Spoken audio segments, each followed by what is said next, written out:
जे म्हणालास की छावा 600 करोडचा बिझनेस करून जात. Do you really think as a film it is a great film आणि म्हणून it has done this business? I think yes, for a reason which I believe, की त्यांनी ती इमोशन्स इव्होक केले ज्यामुळे ती ग्रेट फिल्म झाली. म्हणजे ते व्हिज्युअल्स आलेत, तो माणूस, तो ऍक्टर, तो मेक बिलीव्ह झाला. आणि मला असं वाटतं की फिल्म ग्रेट असणं म्हणजे काय, याचं कारण असं आहे की त्याचं त्यांनी इमोशन करेक्ट पकडलंय. Can you tell us a joke? मी खूप वाईट आहे जोक सांगण्यामध्ये. असं सगळेच म्हणतात. अरे हो, असं सांग म्हणजे मी कसं सांगू आता, जोक सांग आता. कारण तू इतका असा झालायस. नाही, असं नाही झालोय मी सिरियस आहे. अरे मुद्दा काय आहे, आता सिरियस माणसाला ना लोक रागीट म्हणतात. मी सिरियस माणूस, सिरियस अबाउट माय वर्क. त्यात तुझं एकंदर फीचर्स आणि हे only add to that. Really? या गुड ऑर बॅड? मग ठीक आहे, गुड म्हणता थांबली, कळलं मला.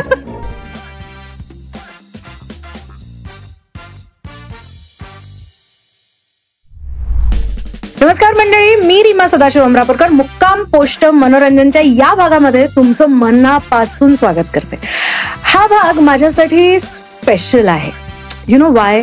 कारण ज्या वेळेला मी स्ट्रगल करत होते, मी इंडस्ट्रीमध्ये I was looking for a producer, I was trying to find people जे माझ्याच सारखा प्रवास करतायत, तेव्हाचा झालेला माझा मित्र, तो त्यांनी इतिहास घडवलाय. Okay, let me tell you how. सगळ्यात आधी माधुरी दीक्षितला मराठीमध्ये त्यांनी आणलं आणि आता 25 एप्रिलला एकाच दिवशी 2 फिल्म्स त्याच्या रिलीज होत आहेत. एक हिंदी मधली आणि एक मराठी मधली.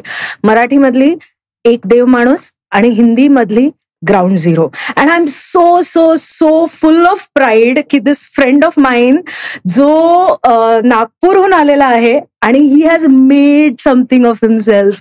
हाय Tejas, I am talking about Tejas Devaskar. High Tejas. High. So thank you so much. मला थोडंसं आता जड जात आहे हे सगळं, कारण एवढा विचार करून नव्हतो आलो मी. अरे तू विचार नको, मी उलट म्हटलं तुझ्याबद्दल एवढा विचार नाही. मी असा विचार करून आलो की मी रीमाला समजा तिने मला बोलवेल का ती मला पॉडकास्टवर, असं मला वाटत होतं. आणि इथे येऊन मला थोडंसं आता ऑकवर्ड होत आहे. पण thank you so much for saying so many good things. काय आहे की आपण एकमेकांच्या संपर्कात असतो, ऑन अँड ऑफ असतो. आपल्या आयुष्यात काय चाललंय आपल्याला सोशल मीडिया थ्रू कळत असतं. पण असं एकदा असं ते एका वाक्यात असं मांडलं की आपल्याला लक्षात येतं, अरे बापरे, हे एवढं सगळं केलंय मी. हे रिअलायझेशन जे आहे तसंच मला झालं, ओ माय गॉड, तेजसनी एवढं सगळं केलंय. खरं तर अजून काही झालं नाहीये, अजून खूप करणं बाकी आहे. पहिली पायरी आहे असं आपण म्हणू. पण तेजस, पहिली पायरी आहे. You are coming out with the star in Marathi. मांजरेकरांबरोबर तू फिल्म करतोयस एक देव माणूस. सो तुझं असं काही आहे का की you will work only with stars? कारण तू माधुरी दीक्षितलाच आणलंस मराठीमध्ये, आता तू देव माणूस महेश मांजरेकरांबरोबरच करतोयस वगैरे, असं काही तुझं तू ठरवलेलं आहेस का? नाही, ठरवलं असं नाहीये आणि असं ठरवायची काही गरज आहे असं मला वाटत नाही. स्क्रिप्टच्या आधारावरती आपण कास्टिंग करतो. डेफिनेटली आपल्याला चांगले ऍक्टर्स पाहिजे असतात. आणि मांजरेकरांचं खासियत मी असं म्हणेन की बघ, मांजरेकरांना तुम्ही त्यांची सोशल इमेज बघता, देव माणूस म्हणून कधी विचार करू शकता? नाही करू शकत. त्यांनी स्वतःच म्हटलंय प्रत्येक आमच्या इंटरव्ह्यू मध्ये. महेश दादा स्वतः म्हणतो की अरे मला देव माणूस म्हणून कास्ट केलं, कसं काय. हा जोक सपाट, पण मुळात त्यांचं कास्टिंगच्या मागचा हा थॉट होता की तुम्ही इमेज ब्रेकिंग रोल देऊ शकता का. आणि मला माहितीये की तो इतक्या ताकदीचा ऍक्टर आहे की तो करू शकतो, म्हणून त्याचं कास्टिंग. माधुरी दीक्षितचं पण कास्टिंग ह्याच कारणामुळे की मराठीमध्ये आपण नाही बघितलंय तिला. खरं तिने मराठी खूप आधी करायला हवं होतं, पण माझं फॉर्च्यून की तिने नाही केलं, त्यामुळे बकेट लिस्ट मला तिच्या बरोबर करता आला. आणि माधुरी दीक्षितला मला डिग्लॅम करावं लागलं. किती म्हणजे डिग्लॅम करण्याची पण एक लेवल असते, त्याच्याही पलीकडे मला जाऊन डिग्लॅम करावं लागलं. Again image breaking. तर इमेज ब्रेकिंगचा काय फायदा होतो किंवा रादर ते का करायला पाहिजे, हा एक डिरेक्टर म्हणून माझा एक थॉट आहे. एक्झॅक्टली. कारण ज्या वेळेला बकेट लिस्ट आला आणि मी पाहिला त्यावेळेला हा मला पडलेला प्रश्न होता आणि आय थिंक मी हे तुझ्याशी डिस्कसही केलं होतं की या रोलसाठी Madhuri Dixit has got a brand name. त्याच्यामुळे ती फिल्म आपोआप एका लेवलला पोहोचली, राईट. त्या व्यतिरिक्त Madhuri as an actress, what has she got to the film? First of all surrender, म्हणजे in a very positive manner. She is a director's actor. ठीक आहे.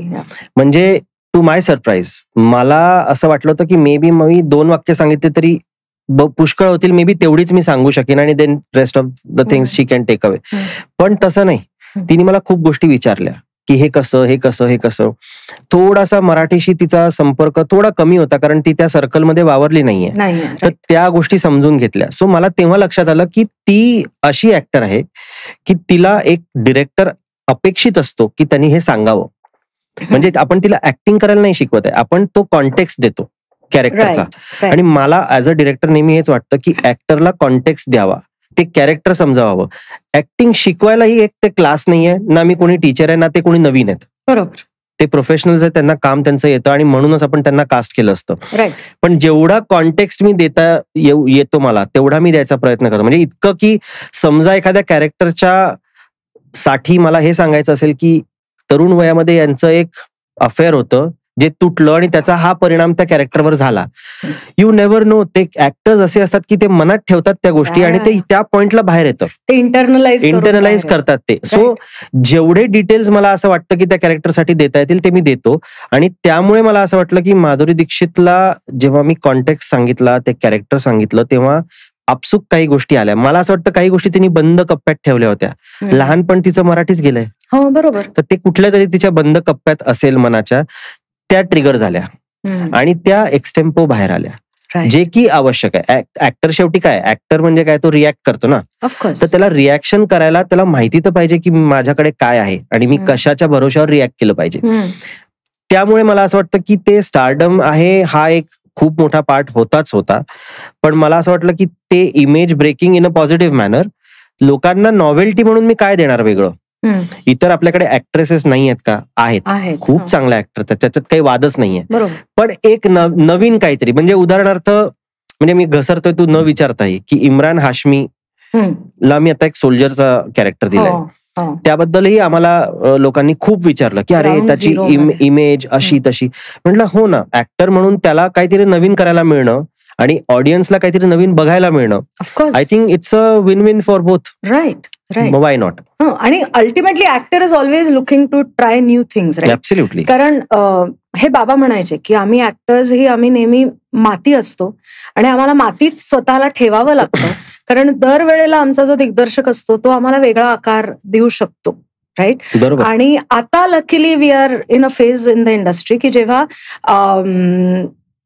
ऍक्टर्सना वेगवेगळ्या प्रकारच्या भूमिका करता येतात. राईट. पूर्वी कसं होतं, up to let's say mid 90s की त्यांना एका छापामध्ये हे केलं जायचं, टाइपकास्ट. मिड 90s नाही, मिड 2000s पण. ओके. कारण आपण हेच बघतो ना की अरे हा ऍक्टर आहे म्हणजे हा नक्की विलन असेल या फिल्म मध्ये, किंवा हा नक्की अमुक पद्धतीचं कॅरेक्टर करत असेल. हे अगदी टाइपकास्ट झालंच होतं. लोकांना ते आवडतही होतं, असं नाही की ते आवडत नव्हतं. त्यामुळे ते इट हॅपन्स. कारण ऑडियन्स विचारतं की तुम्ही टाइपकास्ट करता. अरे तुम्ही नाही आम्ही नाही टाइपकास्ट करत. ऑडियन्सला ते अपेक्षित असतं की हा माणूस आला की हेच तो करेल, म्हणून ते टाइपकास्ट होतात. आणि मग कुठल्या ऍक्टरला हे नको आहे की जर त्याचं एक पर्टिक्युलर कॅरेक्टर किंवा त्या पद्धतीचं कॅरेक्टर जर सक्सेसफुल होत असेल तो बदलायला का जाईल सुरुवातीला. When he is looking for success, is looking for ground.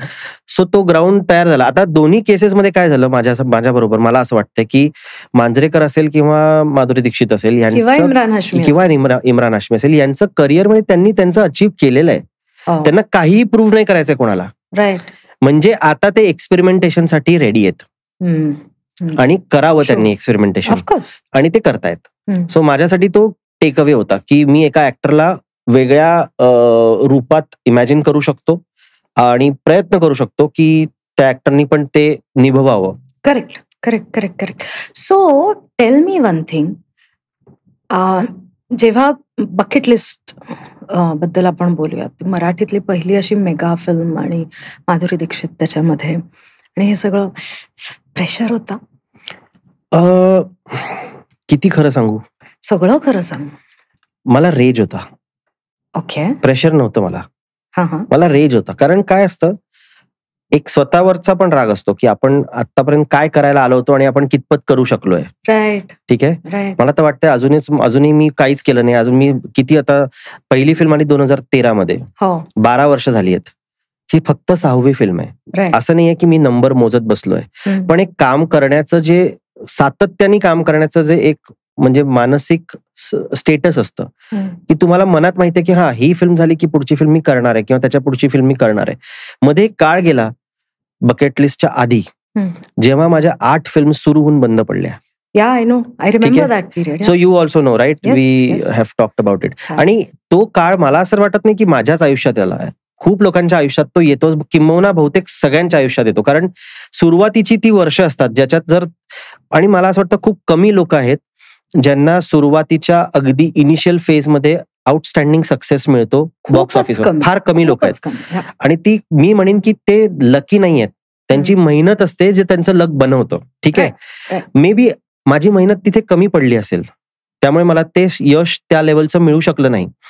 त्या पलीकडे जाऊन आपण काम करत राहायचं असतं हे माझ्या मनात पक्क होतं. त्यामुळे पण ती 4-5 वर्ष जी होती, कारण 4 वर्ष मी म्हणेन, कारण बकेट लिस्ट शूट सुरू केलं आम्ही 2017ला, लास्ट फिल्म होती 2013. तर ती 4 वर्ष जी होती ना ती माझ्यासाठी टफ होती फॉर सो मेनी रिझन्स. एक तर प्रोजेक्ट सुरू होऊन बंद पडणं हा फायनान्शियल इम्पॅक्ट तर असतोच, त्याचबरोबर तो मेंटल इम्पॅक्ट खूप असतो की अरे बंद का होत आहे. आपल्याकडे तेही आहे ना, लगेच ते लेबल लावतात अरे इसके प्रोजेक्ट बंद पड जाते. नाही, मला कुठलंच लेबल लागलं नाही because nobody knew me. Yes, right, nobody knew me. I know, that is another thing. नाही, आता कसं आहे म्हणजे हा मला असं वाटतं की इम्पॉर्टंट प्रश्न आहे. आपण शो बिझनेस मध्ये आहोत. शो आणि बिझनेस दोन्ही गोष्टी पाहिजे, right? So people should know and you should also impact the business in a positive manner. जर दोन्ही होत नसेल तर यू आर नो वेअर. बरोबर, राईट? बरोबर. एक होत असेल तरी तुम्ही half there but not enough. Correct. So ते 4 वर्ष जी मला जाणवलं की यार एकतर मला कोणी ओळखत नाही, not in the fame point of view. ट्रेडमध्ये, सर्कलमध्ये ओळखतात पण they have not accepted me eight as a director, film maker. ठीक आहे, एक्सेप्टन्स कसा असतो की अच्छा माझ्याकडे समजा एक सब्जेक्ट आहे, माझ्याकडे 4 ऑप्शन आहे, 4 पैकी मी एक ऑप्शन आहे आणि अजून 3 डिरेक्टर्स आहेत. हे जेव्हा येतं when you are considered for a project not floated by you, then you are arrived, right? Until you are arrived you have to find your own ground, you have to search for a door. तर I had 1 foot in the door but I did not enter till that point. तर मला असं वाटलं की ते दरवाजा उघडतोय, किलकिला होतोय, पण मला आतमध्ये जाता येत नाही अजून. तर ते कसं जायचं आतमध्ये? तर ती 4 वर्ष ती शोधण्यात गेली माझी. इनफॅक्ट बकेट लिस्टच्या अगोदर मी बकेट लिस्ट सारखंच एक वेगळ्या प्रकारचं मेगा प्रोजेक्ट करणार होतो. ओके, म्हणजे सगळं एव्हरीथिंग वॉज सेट. एक मोठा डिरेक्टर जो स्वतः प्रोड्युसर पण आहे हिंदी मधला, who is known for creating beautiful worlds on screen. जे आपल्यामध्ये जे कॉमन लोक आहेत ते ज्यांच्या बरोबर काम, नॉट दॅट की मला त्यांचं नाव नाही घ्यायचंय, पण unnecessary I don't want to. But he is actually a film maker. He taught me a lot of things. When I say film maker आणि डिरेक्टर मध्ये एक फरक आहे, ऑफकोर्स, राईट? सो तो फरक मला त्यांनी समजवला. तेव्हा मला रिअलाइज झालं, ओ अच्छा हे ऍक्च्युली हे डिफरंट आहेत. तर त्यांच्या बरोबर ही फिल्म होणार होती. So I was placed very well at that time की अरे एक चांगला सब्जेक्ट आहे, एक मोठा सब्जेक्ट आहे. We are also working with again not only big banner, an actor again from a novelty point of view. त्यांचं पण असं होतं की अरे हे करतील तर मस्त होईल. आणि unfortunately that project did not happen for reasons beyond our control. ठीक आहे, त्यावेळेला मला असं वाटलं की यार आता ह्याही पलीकडे समजा हे होत नसेल तर मी काय करू. आणि मग मला ना एक फक्त झालं की मला या सगळ्या प्रोसेसमध्ये कधी असं नाही वाटलं की अरे पॅकअप करा, चला जाऊया आपण परत. मला असं वाटलं असं कसं नाही होतंय, करेक्ट, करूनच दाखवायला पाहिजे. म्हणजे देन आय रिअलाइज की असं फॅक्टर्स तुमच्या प्रोजेक्टमध्ये असले पाहिजे विच आर अनस्टॉपेबल. आणि मी ना ऍक्च्युली त्या रेज मध्ये एकदा माझ्या को रायटरला म्हटलं होतं की माधुरी दीक्षितला घेऊन येऊ आपण याच्यात. त्याच्यानंतर कोणी नाही म्हणूच शकत नाही. ना फायनान्सचा प्रॉब्लेम, ना तुमच्या स्टुडिओचा प्रॉब्लेम, काय येऊच शकत नाही आपण. पण ते राहिलं डोक्यात. आणि असं मला वाटलं स्टोरी वाचल्यानंतर जेव्हा आम्ही बनवत होतो की यार काय हरकत आहे, गेलं पाहिजे. प्रॉब्लेम कुठे होतो की जायचं असतं आणि आपल्या मनात येतं की अरे जाऊ कसं, पोचू कसं, जाऊ दे, सोडून देऊ आपण विषय. तर बिना ट्राय करता सोडलेला जर तुमचा एफर्ट असेल तर मग त्याला काय अर्थ नाही. बरोबर. Luckily things worked out. Literally 2 दिवसामध्ये we tried to reach out MD आणि तिसऱ्या दिवशी आम्ही त्यांच्या समोर होतो नरेशनसाठी. ओके. आणि त्या म्हणाल्या मला की ऍक्च्युली माझ्याकडे 1.5 पानाची गोष्ट होती फक्त. मला वाटलंच नव्हतं की मला इतक्या लवकर ते बोलवतील. बरोबर. मला वाटलं त्या म्हणतील हा ठीक आहे काम करून नेक्स्ट मंथला भेटू, मग तोपर्यंत मी थोडं डेव्हलप करून घेईन वगैरे वगैरे. पण त्यांनी लागलीच बोलवलं मला. पण मी नरेट केली कारण गोष्ट माझ्या आतमध्ये तयार होती डोक्यामध्ये. मी नरेट केलं आणि मला त्या म्हणाल्या की ठीक आहे मला स्क्रिप्ट लागेल, ऑब्व्हियसली स्क्रिप्ट लागेल. पण ना एक सेन्स असतो की तुम्हाला एक फील येतो, वाईब येतं की गेलीये गोष्ट आतमध्ये का नाही गेलीये. सो तो वाईब मला आला. आम्ही खाली उतरायच्या आत मॅनेजरचा त्यांच्या फोन आला की स्क्रिप्ट द्या लवकर, कारण दुसऱ्या फिल्म्स आहेत, पण नाव she wants to read your script first. That was a huge push of course positively. So हे सगळं करत असताना ते थोडंसं रिअलाइज झालं. सो त्या रेजमुळे काय झालं ना, काही गोष्टी तुम्हाला म्हणजे माझ्यासाठी ते मेक ऑर ब्रेक होतं कदाचित. मी कधी असं इन दोज मेनी वर्ड्स असं म्हटलं नाही स्वतःला, पण मे बी ना जर ते नसतं वर्कआउट झालं तर मे बी मलाही असं वाटलं असतं की I am not good for it, असं मला वाटलं असतं. खचून जाण्यापेक्षा याला मी म्हणेन की रिअलाइनिंग युअर सेल्फ विथ व्हॉट. म्हणजे एक असतं की जे तुम्हाला आवडतं, एक असतं जे तुम्हाला करता येतं. जे आवडतं ते जरुरी नाही की करता येतं. बरोबर. तर मी अलाइन करत असतो स्वतःला या थॉटशी. मला खूप आवडतं पण मी करू शकतो का, तर मी नाही करू शकत. तर मला करायचं आहे का, मग मी एक्स्ट्रा एफर्ट घेतले पाहिजे. मग मी एफर्ट पण नाही घेणार पण मला करायचं पण आहे, असं नाही होऊ शकत. So I would have align myself to this thought की ही नसती झाली तर मग am I cut for that. I think I am not, असं मला वाटलं असतं तेव्हा. पण luckily I was, I guess. Yeah. And rest is history आपण म्हणतो तसं. I don't know if it's a history or what, but it is. कारण म्हणजे whenever for example we were talking about you की तुला बोलवायचं आहे ॲज अ गेस्ट, आणि कोण Tejas Deoskar, so with name they don't identify. Madhuri दीक्षितची जी मराठी फिल्म, ओ बकेट लिस्ट बनवणारा, लाईक या हा उसको बुलाते असं होतं ते. So rest is history, let's say. आणि इट इज सो ग्रेट ना तेजस की you are known by your work. I think that's the best part. But now I think I should also be known by my face. Yes, you will be after this interview. After this, I'm looking forward to this. Okay, so मला सांग तेजस की ज्या वेळेला, कारण ना बरेच directors जे येऊन गेले ते आता म्हणतायत की मराठी इंडस्ट्रीची अवस्था अशी आहे की आपण परत जे श्वासच्या आधीचा जो काळ होता तिथे आपण परत चाललोय हळूहळू इंडस्ट्री वाईज. म्हणजे Marathi films are not making money, Marathi प्रेक्षक थिएटरमध्ये येत नाही आहेत फिल्म बघायला, एवढ्या सगळ्या फिल्म्स बनवून तयार आहेत, आणि देर आर नो, म्हणजे कोणती फिल्म उचलली जात नाहीये, ज्या फिल्म्सची बोलणी सुरू आहे त्या फिल्म्स माउंट होत नाही आहेत. असं वेगवेगळं लोकांची मतं आहेत. तुझं ओव्हरऑल काय रीडिंग आहे मराठी इंडस्ट्रीबद्दलच? I think we have to stop making projects, we have to start making films, असं मला वाटतं. आता आपण म्हणतो हा ऍक्टर, तो स्टुडिओ, हे बजेट, फिल्म बनेल कारण मला ह्याचे पैसे मिळतील इतके. तर most of the films are made like that, असं मला वाटतंय. मराठी नाही, हिंदीमध्ये पण सेम आहे. प्रोजेक्ट्स बनतात, फिल्म्स नाही बनत. तर फिल्म बनवताना, आणि कदाचित तो काळ मी जर का त्याच्याकडे पॉझिटिव्हली बघितलं तर त्यावेळेला लोक पॅशनेटली फिल्म बनवायचे, आपापली घरं विकायचे, आय नो, बरोबर, आणि त्या कन्व्हिक्शननी जायचे की नाही हे नाही, म्हणजे तुमचं आयुष्य तुम्ही पणाला लावलंय. हे आधी आपल्या लहानपणी तर नक्कीच म्हणायचे, आणि तू हे खूप ऐकलं असशील अगदी. तर त्यामुळे त्या फिल्म्स मध्ये एक पॅशन होतं, त्याच्यामध्ये एक सिन्सिअरिटी होती की नाही हे माझं सगळं मला याला द्यायचंय फिल्मला, आणि हे चालली पाहिजे फिल्म.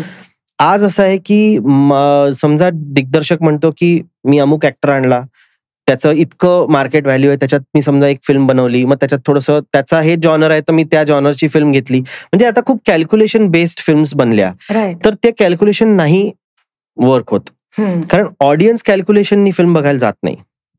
ऑडियन्स ऍक्च्युली त्यांच्या गट फिलिंगवर फिल्म बघायला जातो, असं माझं स्पष्ट मत आहे. म्हणजे आपण आता बघितलं, ज्या मोठ्यातल्या मोठ्या बॅनरच्या फिल्म्स आहेत त्या चालत नाहीत, मोठ्यातल्या मोठ्या स्टार्सच्या चालत नाहीत, पण एक कुठली तरी 12th फेल येते, किती सिन्सिअर फिल्म असते आणि ती उचलल्या जाते. म्हणजे विधू विनोद चोप्रा छोटा डिरेक्टर नाहीये, पण विधू विनोद चोप्राच्या नावावर फिल्म नाही चालली आहे. लोक म्हणाले ओ एवढा मोठा डिरेक्टर आणि एवढीशी फिल्म बनवली. लोकांनी असं म्हटलं ऍक्च्युली की यांना पैसे मिळत नाहीये, यांना ऍक्टर मिळत नाहीये, म्हणून त्यांनी विक्रांत मासी बरोबर फिल्म बनवली. काय फिल्म बनवली, पण ज्या क्षणी फिल्म बाहेर आली हे सगळी वाक्य उलटी झाली. बरोबर. की त्यांना स्टारची गरज नाहीये, त्यांना फिल्म चांगली बनवता येते. म्हणजे सडनली तुमचं परसेप्शन चेंज होतं. तर ऑडियन्सला काही घेणं देणं नाहीये बियॉन्ड अ पॉइंट, असं मला वाटतं. तुमच्या कॅल्क्युलेशनशी, तुमच्या एफर्टशी आहे. तुमचा एफर्ट छान असेल तर मला असं वाटतं की जातील ऑडियन्स बघायला फिल्म. आणि आता ते ओटीटीचा पण एक जो बबल होता तो आय थिंक आता फुटलाय. ओटीटी वाल्यांच्या पण मनात तो फुटलाय असं मला वाटतं. ते पण आता त्यांचे एफर्ट्स बदलतायत. आणि it is only a positive thing की तुम्हाला नंबर्ससाठी नंबर्स नको आहेत. तुम्हाला ऍक्च्युली फिल्म्स बनवायच्या आहेत ज्या लोकांना कन्झ्युम करता येतील चांगल्या अर्थाने. Actually consume is also a bad word. चांगलं कंटेंट बनवायचं. Content should not be consumed, it should be savoured असं मला वाटतं, है ना? बरोबर. तर त्याचा आस्वाद घेता आला पाहिजे. तुम्ही बका बका खाल्लंय आणि मग शेवटी काय होणार, खाल्ल्यानंतर पोट दुखणार आणि बाहेर येणार ते. तो हा प्रॉब्लेम जो आहे ना, तो मला असं वाटतं की करेक्शन तिथे म्हणजे गरजेचं आहे आणि ते करेक्शन होत आहे. आणि हे पॉझिटिव्हलीच आपण घ्यायला पाहिजे. 2 वर्ष ऍक्च्युली फिल्म इंडस्ट्री खूप स्लो आहे. It's a good sign. याचा अर्थ असा आहे की लोक म्हणजे फालतू फिल्मवर, फालतू प्रोजेक्ट्सवर पैसे नाही लावत आहेत. इतकं होऊन सुद्धा फिल्म्स बनतायत. कारण आम्ही आता रिलीजची जेव्हा गणित मांडतो की कुठल्या शुक्रवारी आपण आपली फिल्म आणायची, तेव्हा प्रत्येक शुक्रवारी फिल्म आहे. प्रत्येक शुक्रवारी. मराठीचं सांगेन तर कमीत कमी 2 फिल्म्स प्रत्येक शुक्रवारी आहे. याचा अर्थ फिल्म्स बनतायत. पण त्या फिल्म्स बनताना नक्कीच हा विचार केला जातोय असं मला वाटतंय की फिल्म्स आपण चांगल्या बनवल्या पाहिजे. काही जुन्या असतील ज्या प्रोजेक्ट सारख्या बनवल्या असतील तर त्या चालणार पण नाही. राईट. पण चांगली फिल्म असेल तर प्रेक्षक जातील ना, त्यांनाही बघायचंय. आता मग त्याच्यात खूप फॅक्टर्स असतात की तो पॉपकॉर्न महाग आहे आणि मग ते तिकीट महाग आहे, हे सगळं ठीक आहे, हे पण गणिताचा भाग आहे. पण तरी सुद्धा एक छावा 600 करोड करून जाते ना. हो, डेफिनेटली. म्हणजे जर का फिल्म चांगली असेल तर ऑडियन्स त्याला उचलून धरेल. मग पहिलं काम करायचंय तुम्हाला, फिल्म चांगली बनवायची. लेट्स टॉक अबाउट दिस. तू जे म्हणालास की छावा 600 करोडचा बिझनेस करून जाते. Do you really think as a film it is a great film आणि म्हणून it has done this business? I think yes. Okay. For a reason which I believe की त्यांनी ती इमोशन्स इव्होक केले ज्यामुळे ती ग्रेट फिल्म झाली. म्हणजे ते व्हिज्युअल्स आलेत, तो माणूस, तो ऍक्टर, तो मेक बिलीव्ह झाला. आणि मला असं वाटतं की फिल्म ग्रेट असणं म्हणजे काय, तुम्ही खूप पल्लेदार डायलॉग टाकले, पंचलाईन्स टाकल्या, त्याच्या मीम्स झाले म्हणजे ग्रेट होते का फिल्म, तर मला नाही माहित. आधीच्या काळी म्हणजे मी समजा 70s 60s च बघितलं, film making language was not so great. The technology was not so great. पण तरी फिल्म्स आज आपल्याकडे त्या कल्ट आहेत. याचं कारण असं आहे की त्यांनी इमोशन करेक्ट पकडलंय. धागा प्रेक्षकांच्या मनाशी त्यांच्या जुळलाय. आय थिंक छावाचं तेच होतं, ते खूप महत्वाचं होतं. आणि त्यांचं टेक्निकली ती फिल्म चांगली होती, वाईट नव्हती. It was a good film. Sambhaji महाराजांबद्दल आपल्या लोकांना थोडं जास्त आत्मीयता आहे, कारण आपल्याला जास्त माहिती आहे. त्यामुळे आपल्याला हे वाटू शकतं की अरे थोडंसं हे पण दाखवायला पाहिजे होतं, ते पण दाखवायला पाहिजे होतं, ते ठीक आहे. पण एक फिल्म म्हणून समजा, उदाहरणार्थ समजा एका आसामी माणसाने ती फिल्म बघितली असेल, त्याला कदाचित संभाजी महाराजांबद्दल तेवढं माहिती नसेल, पण फिल्म मध्ये त्याला संभाजी महाराज भावले, त्याला ते मजा आली ती बघताना. राईट. तर आय थिंक फिल्मचं काम झालं ना. फिल्मनी ते काम केलं ज्याच्यासाठी ती बनवली होती. मग तो जाईल, तो संभाजी महाराजांबद्दल वाचेल, ही त्या फिल्मची ऍक्च्युली ताकद आहे. आणि ते व्हायला पाहिजे, कारण त्यांचं आयुष्य 2 तासात तुम्ही नाही दाखवू शकत. राईट. बरोबर. सो मला आता एक तुझ्याच भाषेत विचारायचं तर एक प्रश्न की do you think Chhaava is a film or is it a project? It's a film. It is a film. It is not a project. हे बघा, विक्की कौशलच्या नावावरती इतकी मोठी फिल्म होऊ शकते ह्याच्यावर कोणाचा विश्वास नव्हता. उरी झाली तेव्हाही नव्हता, अनफॉर्च्युनेटली छावा झाली तेव्हाही नव्हता. बरोबर. पण त्यांनी काय ताकदीने ती उचलून धरलेली आहे. म्हणजे तो ऍक्टर आहे, तो प्रोजेक्टवाला नाहीये की एक फाईल माझ्याकडे आली, मी इतकं चारदा डान्स केला, 2 फाईट सिक्वेन्स केले की झालं. नाही, तो दिसतो, त्यांनी तो जगलाय ते कॅरेक्टर. त्यांनी त्याचं सगळं लावलं. त्याला वाटलं नाही की ही फिल्म चालेल नाही चालेल. मला नाही वाटत त्यांनी हा विचार केलाय की 600 करोड कमवू. तो म्हणाला मला संभाजी महाराजांच्या त्या पात्रात घुसून जायचंय, मला फील करायचंय की संभाजी महाराज, आणि ते दिसतंय, म्हणजे ते दिसतं स्क्रीनवर, याच्यात काही डाऊटच नाही. सो म्हणून ती फिल्म चालली असं मला वाटतं. सो तेजस, आपण बोलत होतो की प्रोजेक्ट्स आणि फिल्म्स, राईट? सो आजकाल असा ट्रेंड दिसून येतोय की फिल्म्स ह्या एका पर्पजसाठी केल्या जातात. म्हणजे पूर्वी we had makers like Sumitra Bhave आणि श्यामबाबू वगैरे, की जे एखादा विषय घेऊन फिल्म बनवायचे. अर्थात त्याच्यामध्ये प्रॉपगँडा नसायचा, पण आता खूप जास्त पॉलिटिकली मोटिवेटेड अशा फिल्म्स बऱ्यापैकी येत आहेत आणि त्यांच्या मार्केटिंगमध्ये पण खूप पैसा ओतला जातो आणि त्याच्यामुळे त्याला रिस्पॉन्स पण बऱ्यापैकी मिळतो. ह्या फिल्म्स बद्दल तुझं काय मत आहे? पहिले मला सांग, प्रॉपगँडा म्हणजे काय? प्रॉपगँडा म्हणजे एक विचारसरणी, एक विचारधारा पुढे पुश करणं. आणि ऑडियन्सच्या घरी बंदूक घेऊन कोणी येतं डोक्यावर ठेवून की आता ही बघायची आहे तुम्हाला? नाही. I think that's about it. Propaganda कर नाही तर नको करू, ऑडियन्स ठरवतं मला ही फिल्म बघायची की नाही बघायची. ओके, करू दे ना प्रोपोगंडा, किंवा नको करू देऊ. माझं असं म्हणणं आहे की फिल्म बनली आहे, थिएटरमध्ये गेली आहे, तुम्हाला तिकीट घेऊन बघायची आहे, खूप मार्केटिंग केलं, जास्त लोकांपर्यंत पोहोचलं, बरोबर, त्यांना वाटलं बघाविषयी, त्यांनी बघितली, किंवा नाही वाटली, नाही बघितली. मला असं वाटतं की त्याचं पॉलिटिसायझिंग करण्याचं काही कारण नाहीये. ओके, एक सरळ माझा प्रश्न आहे, नेपोटिझम. आता तू विचारला पण नाही हा प्रश्न, पण तरी मला बोलायचं आहे. बोल ना. तुझे वडील ऍक्टर होते आणि ग्रेट ऍक्टर होते. तुझ्या वडिलांचे मित्र कोण असतील? किती वर्ष काम केलं वडिलांनी? माझ्या वडिलांनी 40 वर्ष काम केलं. 40 वर्षामध्ये किती मित्र झाले असतील इंडस्ट्रीमधले? असंख्य. त्याच्यामध्ये डिरेक्टर्स, प्रोड्युसर्स असतील. समजा तुझ्या वडिलांनी एखाद्या तुला कोणी म्हणजे तुला समजा काम करायचं आहे ऍज अन ऍक्टर, तर तुझ्या वडिलांनी मित्र म्हणून कोणाला म्हटलं अरे यार मला रीमासाठी एक चांगलं काहीतरी बघायचं आहे, आणि ते म्हणाले की चालेल माझ्याकडे हे स्क्रिप्ट आहे, बघ जमतंय का? ह्याच्यात नेपोटिझमचा काय संबंध आहे? तू समजा परफॉर्म केलं स्टेजवर किंवा थिएटरवर, स्क्रीनवर, जर ती फिल्म चालली तर तुला पुढचं काम मिळणार आहे, ऑफकोर्स. ठीक आहे. याचा दुसरा एक भाग, समजा मी कोणीतरी मोठा इंडस्ट्रियलिस्ट आहे किंवा माझ्याकडे पैसा आहे, कुठून तरी माझ्याकडे खूप पैसा आहे आणि मला माझ्या पोरावरती फिल्म काढायची आहे, फ्लॉप ऍक्टर आहे, कोणी बघायला जात नाही, पण माझ्याकडे इतका पैसा आहे की मी 10 फिल्म काढू शकतो. कोण थांबवेल मला? का थांबवावं मला? तसंच पॉलिटिकल फिल्म त्यांना काढायची, त्यांच्याकडे पैसा आणि त्यांच्याकडे मार्केटिंग करण्याची सोय आहे, त्यांनी करावी. बघावी की नाही हा आपला प्रश्न आहे ऑडियन्सचा. याच्यात पॉलिटिकल फिल्म आहे नाही आहे मला असं वाटतं त्याचा काही संबंध नाहीये. ओके, ज्यांना फिल्म काढायची त्यांनी काढावी, ज्यांना फिल्म बघायची त्यांनी बघावी. आता I have a very important question for you, की माझ्यासारखे वर्षानुवर्ष स्ट्रगल करणारे खूप फिल्म मेकर्स असतात. मला पहिलेच इथे खोडायचंय की तो स्ट्रगल नाहीये, ती जर्नी आहे. सो पण बरेचसे अत्यंत talented writers, actors, film makers more importantly, कारण मला असं वाटतं की ऍक्टर्स तरी ते एकमेव असतात, म्हणजे ते येतात, ते ऍक्टिंग करतात, त्यांचं आवडलं तर त्यांना काम मिळतं, नाही तर नाही.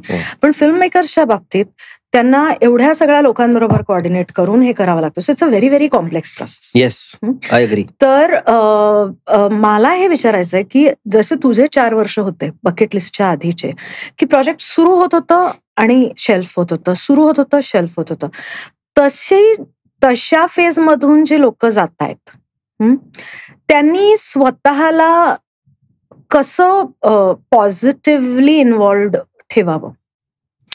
हा खूप गहन प्रश्न आहे आणि खूप इम्पॉर्टंट आहे. मी म्हणेन याच्यामध्ये 90% मदत माझ्या या फेजमध्ये माझ्या घरच्यांची होती. त्यांनी मला लहानपणापासून असं तयार केलंय की काय निगेटिव्ह होऊ शकत नाही आपल्यासाठी लाईफमध्ये. जे काही होत आहे ते फक्त पूर्ण झालं नाही म्हणून ती प्रोसेस चालू आहे. राईट. तुम्ही फक्त पोचला नाही आहेत. जर पोचला नसाल तर तुम्हाला चालत राहायचंय, बस. सो तो चालत राहण्याचा काळ कदाचित कमी जास्त होऊ शकतो, पण चालत राहायचंय. त्यामुळे आता त्याच्यात असं म्हणणं म्हणजे it's easier sed than done असं म्हणतात ना, त्याच्यामध्ये पुष्कळ प्रॉब्लेम्स असतात. तुम्हाला जगायचं असतं, तुम्हाला पैसे हवे असतात, तुम्हाला म्हणजे इतर फॅक्च्युअल घर चालवायचं असतं.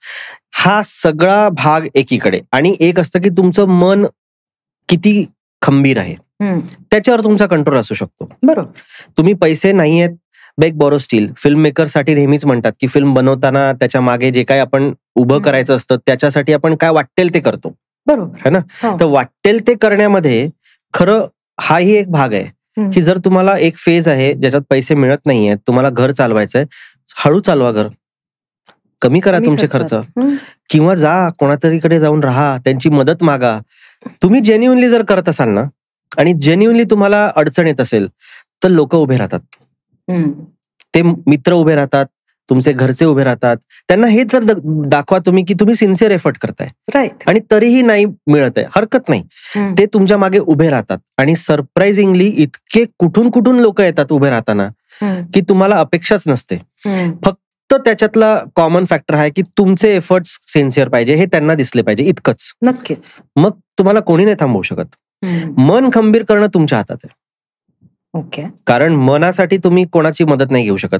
मला असं वाटतं की तुम्ही तुमच्या गोलवर किती फोकस्ड आहात हे याच्यावर अवलंबून आहे तुम्ही तुमच्या मनात किती खंबीर आहात.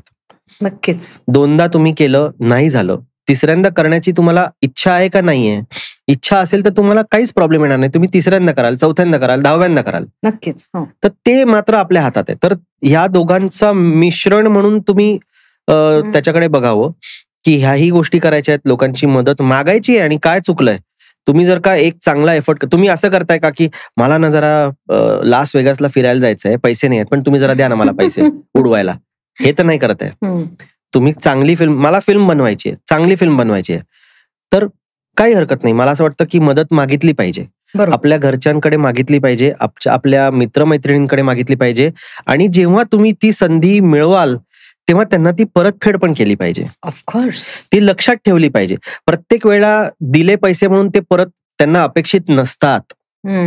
त्यांना इतकं जरी तुम्ही म्हटलं की तुझ्यामुळे मी आज इथपर्यंत पोहोचलो, ते सुद्धा त्यांच्यासाठी पुष्कळ असतं. कधी कधी ते पैसे 50,000 1,00,000 ते महत्वाचे नसतात, पण ते तुम्ही लक्षात ठेवलं पाहिजे की हा माझ्याबरोबर उभा होता किंवा ही माझ्याबरोबर उभी होती. बरोबर. ते खूप आवश्यक आहे. आणि त्यांनाही बघायचं असतं ना की त्यांच्यातला कोणीतरी एक कुठेतरी पोचलाय जिथे आपण, आणि आपलं फील्ड असं नाही ना की कोणी पण उठतं आणि ऍक्टर बनतं किंवा डिरेक्टर बनतं, असं नाहीये आपल्याच्यात. आपण थोडं निश साईडलाच आहोत. तर त्यांना पण छान वाटतं. अरे खूपच मस्त वाटतं. मग काय वंडरफुल. म्हणजे मी जे इंट्रोडक्शन दिलं, तू म्हणालास आता मला ऑकवर्ड होत आहे, पण this is the truth of the matter की एक वेळ अशी होती की जेव्हा we were in the same बोट, आपण त्याच एका लेवलला आपण स्ट्रगल करतो. We still are in the same boat असं मला वाटतं प्रॉबब्ली, पण आय हॅव पिव्हेटेड. सो मला हे सांग की तू जे मगाशी म्हणालास की माझ्यामध्ये एक रेज होती. ऍक्च्युली 4 वर्ष फिल्म स्टार्ट होणं, स्टॉप होणं, स्टार्ट होणं, स्टॉप होणं, आणि त्याच्यानंतरही एक रेज असणं. रेज हा शब्द तसा खूप स्ट्रॉंग शब्द आहे, राईट? सो आत्ताही जेव्हा तू बोलतोयस की जेव्हा तू यू टॉकिंग अबाउट प्रोजेक्ट आणि फिल्म, याच्यातला फरक काय आहे किंवा हे, तर एक असं पॅशन आणि अग्रेशन असं दोन्ही जाणवतं तुझ्या बोलण्यामध्ये. तर हे इतका असा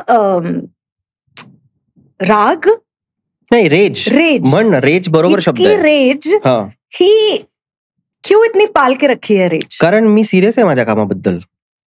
मला टाइमपास नाही करायचा इकडे. मी आलोय, मला काम करायचंय, मला फिल्म्स बनवायच्या, मला स्टोरीज सांगायच्या. माझ्याकडे खूप स्टोरीज आहेत, मी कधी सांगू? माझ्याकडे फक्त लिमिटेड वेळ आहे लाईफमध्ये. तर मला त्या सगळ्या स्टोरीज तर सांगता येणारच नाहीयेत, पण जेवढ्या सांगता येऊ शकतात त्याच्यासाठी मला वेळ कमी पडतोय. तर मला वाया नाही घालवायचा माझा वेळ, आणि मला एकामागोमाग एक माझ्या गोष्टी सांगायच्या आहेत. एकामागोमाग एकचा अर्थ एका वर्षी 5 फिल्म असं नाहीये. मे बी मी फिल्म बनवायला 2 वर्ष लागतील, पण ती कंटिन्युअस प्रोसेस पाहिजे. मला त्याच्यात खंड नकोय. आणि खंड अशा कारणासाठी तर नक्कीच नकोय जे कारण त्या फिल्मला काही ऍड नाही करत. म्हणजे उद्या मला समजा स्क्रिप्ट नाही आवडली, मी अजून 6 महिने घेतले, मला चालणार आहे, पण मी स्क्रिप्ट बनवून ठेवली आहे आणि समजा सुदैवाने माझ्याकडे पैसे आहेत, तर मी आता जग फिरायला चाललोय. तोही महत्वाचा भाग आहे, असं नाहीये. तुम्हाला एक्सपिरियन्स मिळतो, तुम्हाला शिकायला मिळतं, पण मला टाइमपास करायचा. मला आता 6 महिने काहीच काम नाही करायचं, मला असं नाही वाटत. मला असं वाटतं जर माझ्याकडे सगळं काही आहे, स्क्रिप्ट आहे, ऍक्टर आहेत, प्रोड्युसर आहे, मी का थांबीन? मी ताबडतोब चालू करीन. मला प्रत्येक जण आता म्हणतं की 25 तारखेला 2 फिल्म्स येत आहेत, मग आता तू कुठल्या तरी सुट्टीवर जा, मी म्हणेन नाही जायचंय मला सुट्टीवर, मला काम सुरू करायचंय पुढचं. 26 तारखेला मला नवीन फिल्म चालू करायला जर का मिळाली, मला करायची आहे. बरोबर. मला सुट्टी नकोय, कारण हे काम आहे ना, लकी किती आहोत आपण बघ. प्रत्येक फिल्म मध्ये एक नवीन विषय, ठीक आहे, म्हणजे नवीन लोक बरीचशी, एक नवीन विचार, नवीन चॅलेंजेस, नवीन लोकेशन, नवीन अनुभव, सगळं नवीन आहे ना, रिफ्रेश्ड काम. हेच जर तुमचं सुट्टी असेल तर तुम्हाला वेगळी सुट्टीची गरज नाही ना दुसरं. आता तुम्हाला तुमच्या कामामुळे ही संधी मिळते की तुम्ही एक ब्रेक घेता, जाता कुठेतरी, फॅमिली बरोबर वेळ घालवता, तेही तितकंच महत्वाचं आहे. मी असं नाही म्हणते की ती महत्वाचं नाहीये, पण जस्ट बिकॉज तुमच्याकडे आता पुढच्या 2 वर्षाचे पैसे आहेत म्हणून तुम्ही सुट्टी घेऊन काम नाही करत आहे, काम असूनही, तो मी नाहीये.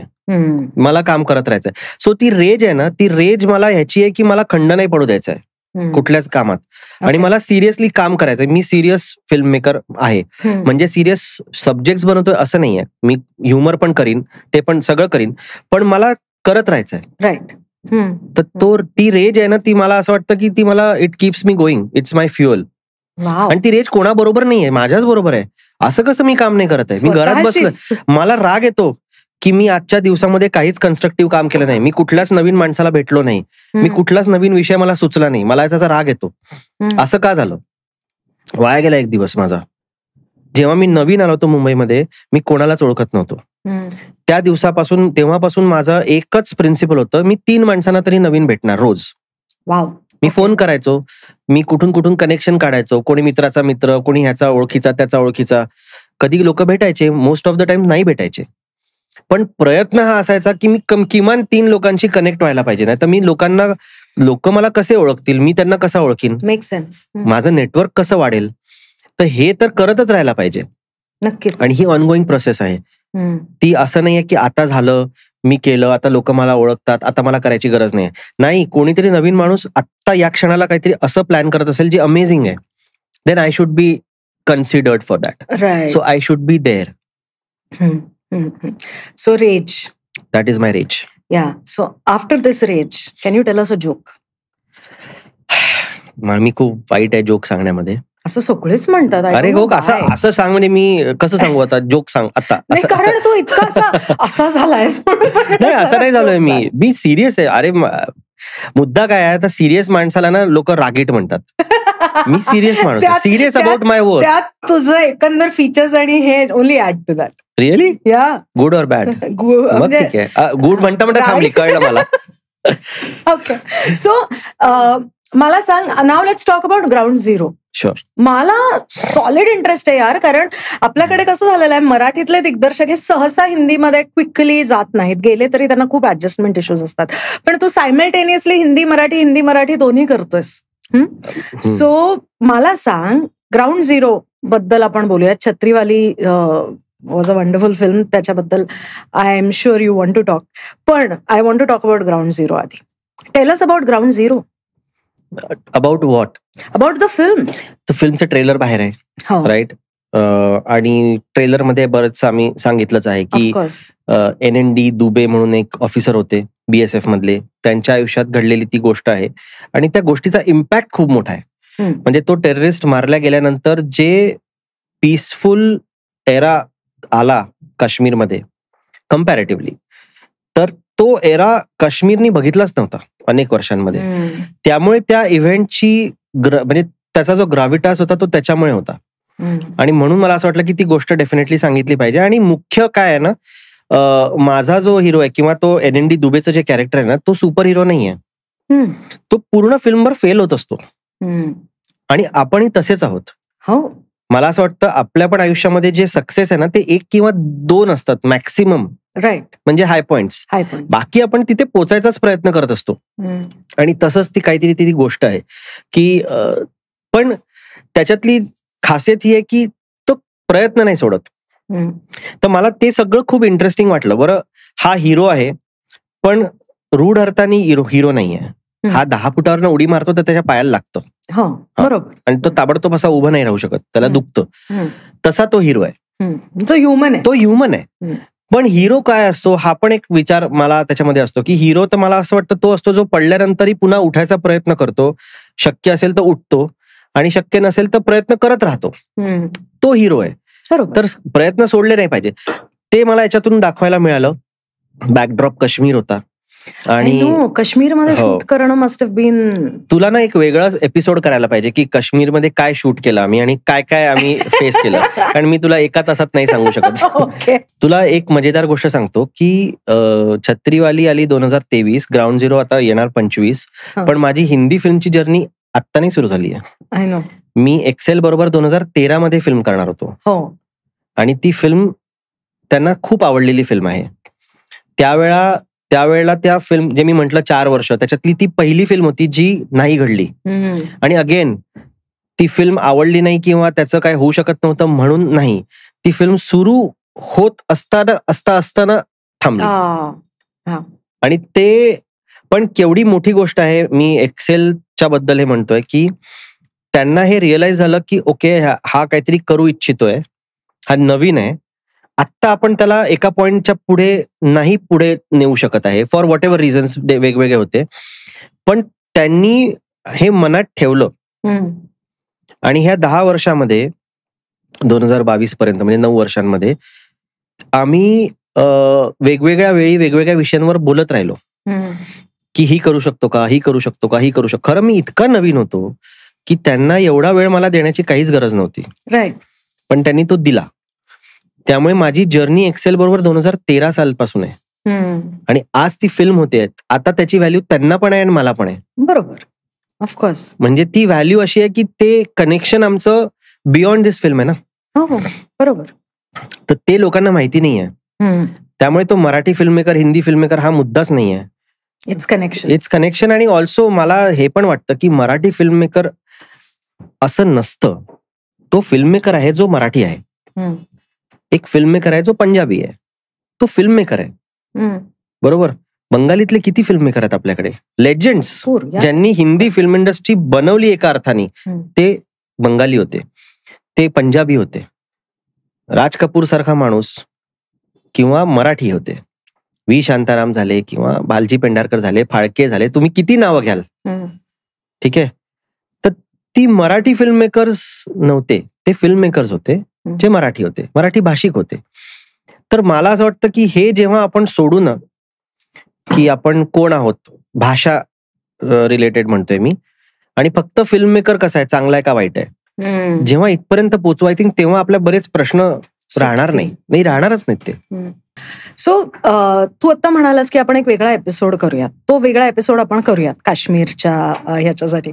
पण इन ब्रीफ आम्हाला या एपिसोडमध्ये, कारण आत्ता तुझी येऊ घातली आहे ती फिल्म, इन ब्रीफ आम्हाला सांग की काश्मीरमध्ये शूट करणं आणि त्याच्यामध्ये ज्या पद्धतीने तिथली परिस्थिती आहे जी आहे ती, अर्थातच फिल्ममध्ये आपल्याला दाखवताना काही रिस्ट्रिक्शन्स असतात कारण जगभरात आपली फिल्म जात असते. सो असे काही एक्सपिरियन्सेस आहेत का की ज्याने तू हल्लास की अरे यार, hey this is something that I will take with me forever? Ground reality आणि परसिव्ड रियालिटी थ्रू मीडिया खूप फरक आहे. आणि तो पॉझिटिव्ह आणि निगेटिव्ह दोन्ही आहे. पुष्कळदा आपल्याला दिसतं की अरे नाही यार, हे सगळं गडबड आहे. तर नाही आहे तशी गडबड. तिथल्या लोकांना हवे आहेत बाहेरची लोक टुरिस्ट म्हणून येणं. तिथली लोक वेलकमिंग आहेत. तिथली लोक तुम्हाला खूप छान मदत करणारी पण आहेत. आता त्यांच्यामध्ये अशी पण लोक आहेत की जी लोक नाही आहेत तशी. ते सगळीकडे असतं. त्यांच्याकडे जरा प्रॉब्लेम थोडा वेगळा आहे, कारण तो कॉम्प्लेक्स झालाय, तो पॉलिटिसाइज झालाय, तो हिस्टॉरिकली आहे, तो खूप वर्ष खेचला गेला. त्यामुळे हे सगळे फॅक्टर्स आहेत. पण जसं कुठलंही एक रिजन असतं की जिथे लोक टुरिस्ट म्हणून जातात आणि त्यांना ते खूप सुंदर असतं म्हणून आवडतं, आणि तिथली माणसं त्या टुरिझमवर त्यांचा पोट आहे, त्यामुळे तो बिझनेस करतात चांगल्या पद्धतीने. तर ही रियालिटी बेसिकली आम्हाला तिथे दिसली की जितकं असं वाटत नाही आपण आणि ते, तर तसं ब्लॅक अँड व्हाईट मध्ये मला नाही वाटलं. पॉझिटिव्हली सांगायचं तर म्हणजे चांगलं वाटलं मला. तिथली लोक खूप छान वॉर्म आहेत, तुमच्याशी चांगलं बोलतात. पण फनी इन्सिडेंट ग्राउंड झिरोच्या प्रीकर्सर म्हणेन मी. ग्राउंड झिरोचं ऍक्च्युअल काम सुरू झालं ऑन ग्राउंड ते 2022 मध्ये, पण स्क्रिप्टवरचं काम 2018 पासून सुरू होतं. मध्ये 2 वर्ष कोविडची गेली, त्यामुळे ती गेली. मग छत्रीवालीचं 1-1.5 वर्ष गेलं, त्यामुळे तेही गेलं. पण जेव्हा स्क्रिप्ट चालू होती तेव्हा लकीली मला एका पर्सनल कामासाठी श्रीनगरला जायचा एक म्हणजे चान्स आला.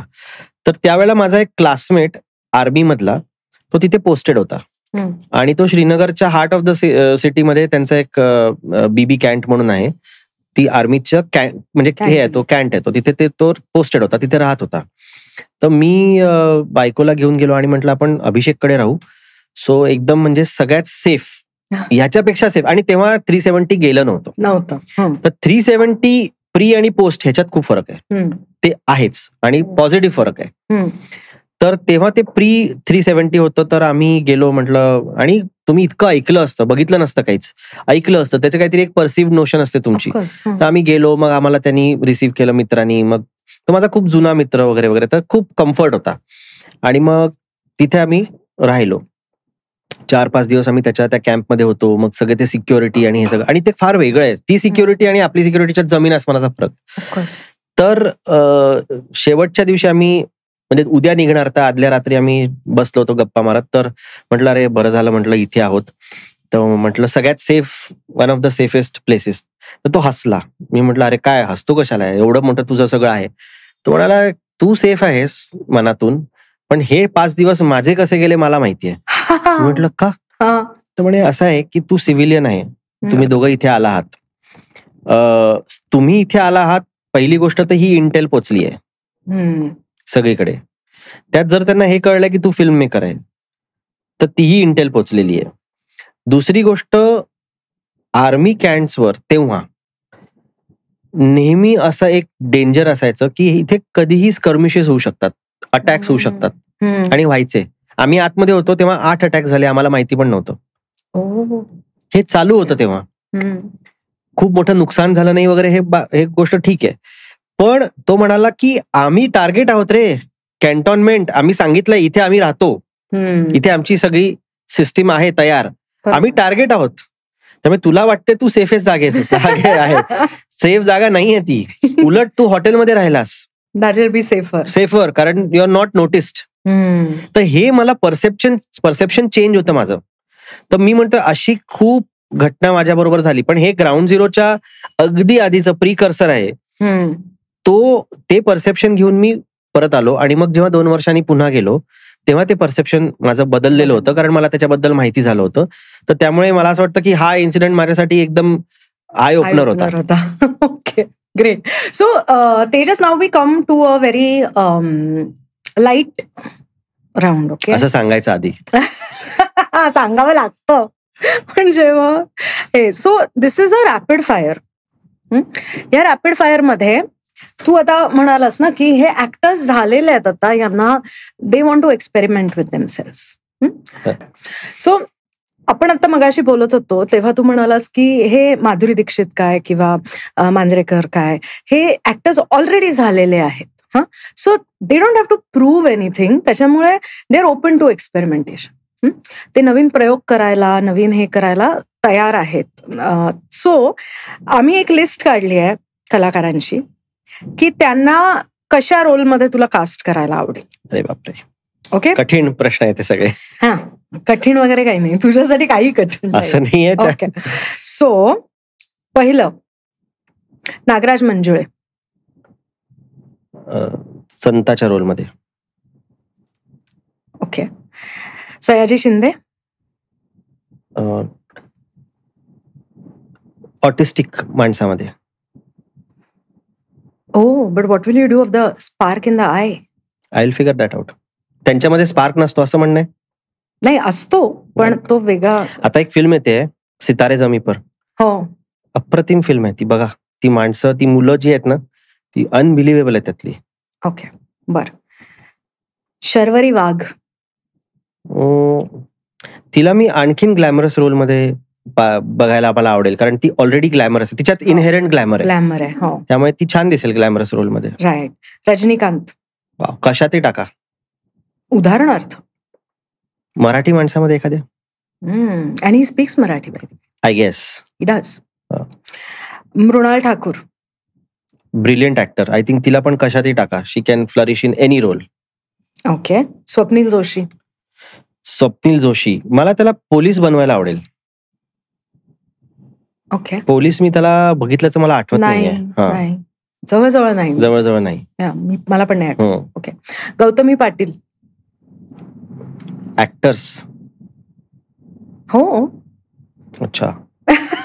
नाही म्हणजे मला प्लेस नाही करता येत आहे म्हणून. पण आय थिंक ती लावणी खूप छान करते, तर मग लावणी करावी तिने. खूप छान आहे. बरं. कारण तिच्यासारखी लावणी कदाचित नाही करू शकत कोणीच नाही करू शकत. त्यामुळे ते तिने करत राहावं. ते सोडलं तर मग इतरांचा प्रॉब्लेम होईल. ओके. अमिताभ बच्चन. अगेन कुठेही टाका तुम्ही. काय तो माणूस आहे की त्याला रोल फक्त द्या आणि तो त्याचं सोनं करतो. पण मराठी, अगेन मला एखाद्या मराठी सिनेमामध्ये ना अमिताभ बच्चनला मराठी प्ले करताना बघायचं असं नाहीये. एक मराठी सिनेमामध्ये त्याचं महत्वाचं कॅरेक्टर असेल ना, आवडेल मला बघायला, कारण ते ब्लेंड मजेदार असेल म्हणून.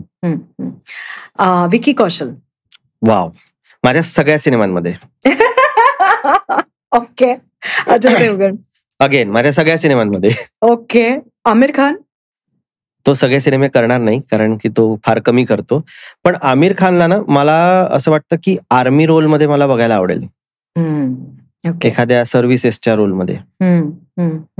ओके. आणि असा एखादा ऍक्टर की ज्याच्या बरोबर काम करणं हे तुझं स्वप्न आहे आधीपासून मनात बाळगलं.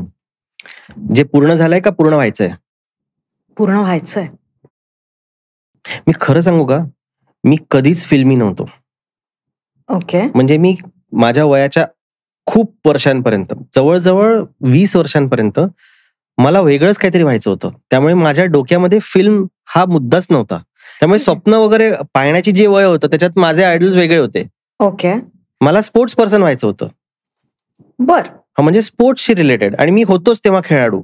आणि मी चांगल्या म्हणजे तरी ठीकठाक लेवलवर नॅशनल वगैरे खेळलेलो आहे मी.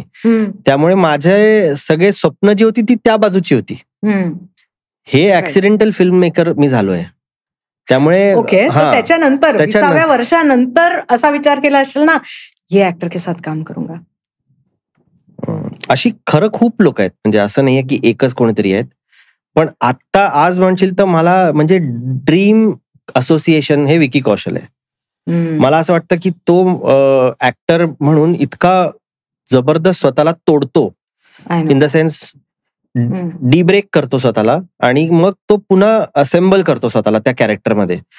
ते अप्रतिम आहे मला असं वाटतं त्यांनी. आणि तो स्वतः ते कॅरेक्टर जगतो. राईट. तर मला असं वाटतं की तेवढा वेळ पण त्याला तो देतो त्या कॅरेक्टरसाठी. असा ऍक्टर जर आपल्याला मिळाला तर आपण काय काय करू शकतो त्याच्याबरोबर. वंडर्स. रिअली. असं मला डेफिनेटली वाटतं. ग्रेट. आणि now we come to the last part of the segment of the film होणार. ते पण होणार. Now we come to the last part of the episode की विच इज अ सेगमेंट ज्याचं नाव आहे सानविवी. सो जर आत्ता तुला एक पोस्ट कार्ड दिलं आणि सांगितलं की तुला ज्या व्यक्तीला लिहायचं त्या व्यक्तीला लिही, आणि it could be anyone, alive or not, कोणीही, तर तू कोणाला पत्र लिहिशील आणि काय लिहिशील? मी खरं सांगू, 3 महिन्यांपूर्वी 2 जानेवारीला माझ्या मुलाचा पहिला वाढदिवस झाला. मी त्याला पत्र लिहिलंय, पोस्ट कार्ड. ओके. आणि अनफॉर्च्युनेटली ते पोस्ट कार्ड घरी पोचलंच नाही कधी. मी त्या डब्यात टाकलं आणि ते आलंच नाही कधी घरी. नशिबाने मी त्याचा फोटो काढून ठेवला होता. ओके. बर. आणि मी त्याला पहिलं ते पत्र कित्येक वर्षानंतर पोस्ट कार्ड वरती पत्र लिहिलं. तर तेही मी सांगतो, माझ्या घरामध्ये मी एक बॉक्स ठेवलाय आणि मी सगळ्यांना सांगतो, माझ्या घरी आल्यानंतर त्याच्यामध्ये पोस्ट कार्ड आहे, पेन आहे आणि आंतरदेशीय पत्र आहे आणि स्टॅम्प्स आहेत. तुम्हाला कोणाला पत्र लिहायची असतील, कोणालाही, तर हे घ्या, तुम्ही लिहा आणि पाठवून द्या. माझ्या घरात आहे तो बॉक्स. तर माझी अपेक्षा आहे की पत्र लिहिण्याची कला सगळ्यांकडे असावी आणि ती सिस्टीम आजही आपण जोपासावी. तर हे मला तर पर्सनली खूप आवडतं. पण मी पत्र त्याला लिहिलं होतं. हे पत्र असं लिहिलं होतं मी की, आणि मला त्यालाच लिहायचं होतं पहिलं पत्र की, आता 1 वर्षचा तू झालायस आणि 1 वर्षानंतर तुला तर हे काही वाचता येणार नाहीये, तू जेव्हा वाचशील तेव्हा वाचशील, पण जेव्हा तू हे पत्र वाचू शकशील आणि जेव्हा तुला समजेल तेव्हा तुला मला हे सांगायचं आहे की तू प्रॉब्लेम्स मध्ये असणार आहे लाईफमध्ये. खूप वेगवेगळ्या लेवलला वेगवेगळे प्रॉब्लेम्स येणार आहेत. तेव्हा पत्रातून जो पेन फ्रेंड तुझा जो पहिला असेल तो मी आहे. तर तू माझ्याकडे ये तुझ्यासाठी मी तो मित्र असीन. तुला जे काही तुला डिस्कस करायचं असेल, जे काही तुला विचारायचं आहे, सल्ला घ्यायचा आहे, मस्ती मजा जे काही करायचंय, त्यासाठी जर तू मित्र शोधत असेल तर तो तुझा मी आहे. तर पहिलं पत्र मित्राकडून तुला आलेलं आहे असं म्हणून मी त्याला ते पत्र लिहिलेलं आहे ऑलरेडी, आणि आत्ताच लिहिलंय. त्यामुळे मला असं वाटतं मी त्यालाच पहिलं पत्र लिहीन. अजूनही समजा मला आज हे मिळालं तर वंडरफुल. पण this is off topic after the segment. म्हणजे हा विचार माझ्या डोक्यात आला की तुला असं नाही का वाटत की आपल्या मुलांचे जर आपण फ्रेंड्स झालो तर आपल्या आयुष्यात जे वडील आई हे सगळे होते आणि हे आयडल्स होते आणि ते आवश्यक होते, राईट, त्याच्यापासून आपण त्यांना वंचित ठेवतोय? नाही, 16 वर्षापर्यंत पालकच असलं पाहिजे. 16 वर्षानंतर मित्रच असलं पाहिजे असं माझं म्हणणं आहे. तुम्ही शिकवा त्याला. 16 वर्षापर्यंत तुम्ही पालक असले पाहिजे त्याचे. 5 वर्षापर्यंत त्याचे लाड केले पाहिजे. 5 ते 12 शिकवलं पाहिजे. 12 ते 16 डिसिप्लिन केलं पाहिजे. 16 नंतर मित्रच असले पाहिजे. तर त्याला अडचणी 16 नंतरच येणार आहेत ज्या तू माझ्याशी बोलणार आहे. तोपर्यंत नाही बोलणार आहे. करेक्ट. ओके. तर त्याबद्दल मान्य आहे मला तुझं म्हणणं की पहिल्या दिवसापासून तुम्ही मित्र नाही असले पाहिजे, पण आयुष्यभर तुम्ही पालकच नाही असले पाहिजे. हे पण आहे. That is also true. So Tejas, तुझ्या 2 फिल्म्स रिलीज होणार आहेत आणि तू त्या गडबडीत आहेस. फिल्मचं फायनल म्हणजे काय असतं हे मी समजू शकते. So all the best. Thank you so much. आणि नेक्स्ट आपण तुझे काश्मीरचे किस्से अगदी याच्यावर हे करणार, पण तू ह्या गडबडीतून फ्री हो, मग आपण काश्मीरचे किस्से, फलटणचे किस्से आणि इतरही किस्से बरेच आहेत. चालेल, कारण काय काय घडलेलं आहे ते प्रत्येक फिल्म मध्ये ते घडतच. किस्सा तेजस किस्से असतातच सगळ्यांकडे सांगायला. Right. So all the best to you आणि थँक्यू सो मच आम्हाला वेळ दिलास. अरे मला हवा होता हा वेळ. या फिल्म्सच्या दरम्यान हे पहिलं पॉडकास्ट आहे माझं. Okay, good. Great. I'm glad it's with us. Thank you. Thank you so much. Thank you so much.